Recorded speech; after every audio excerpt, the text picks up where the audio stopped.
5 আগস্টের পর যুক্তরাজ্যে পালিয়ে যাওয়া ব্যক্তিদের নিয়ে সিদ্ধান্তের চেয়ে পাচার হওয়া অর্থ পুনরুদ্ধার জরুরি বলে জানিয়েছেন ভারপ্রাপ্ত পররাষ্ট্র সচিব রুহুল আলম সিদ্দিকী।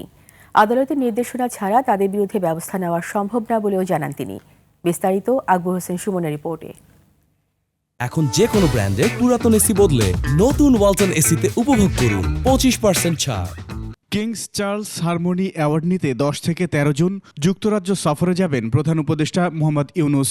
সফরের বিস্তারিত তুলে ধরতে পররাষ্ট্র মন্ত্রণালয়ে এই সংবাদ সম্মেলন। প্রকৃতি ও পরিবেশের সাথে দুই দেশের সম্পর্ক উন্নয়নে সফরটি গুরুত্বপূর্ণ হলেও জোর দেওয়া হবে পাচার করা অর্থ পুনরুদ্ধারে।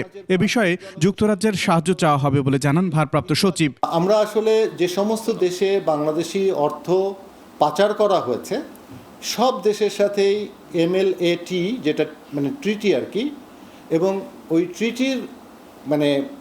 ট্রিটি যতক্ষণ পর্যন্ত না হয় ততক্ষণ পর্যন্ত আরেকটা মেকানিজম আছে যেটাকে MLR বলে।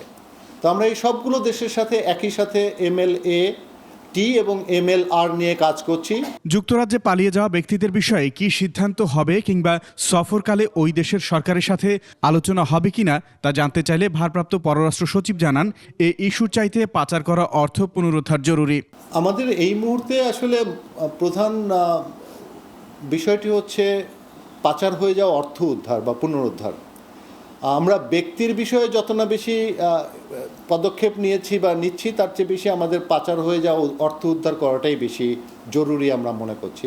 সফরকালে বিএনপি চেয়ারপারসন তারেক রহমানের সঙ্গে সাক্ষাতের বিষয়ে মন্ত্রণালয় অবগত নয় বলে জানান সচিব। প্রতিষ্ঠিত রাজনৈতিক নেতৃবর্গ যারা আছেন তাদের সাথে মিটিংয়ের কথা বলেছি। আমি আসলে বাংলাদেশের কোনো রাজনৈতিক দলের কোনো নেতার মিটিংয়ের বিষয়ে আমার জানা নেই। আকবর হোসেন সুমন, 21 টেলিভিশন, ঢাকা।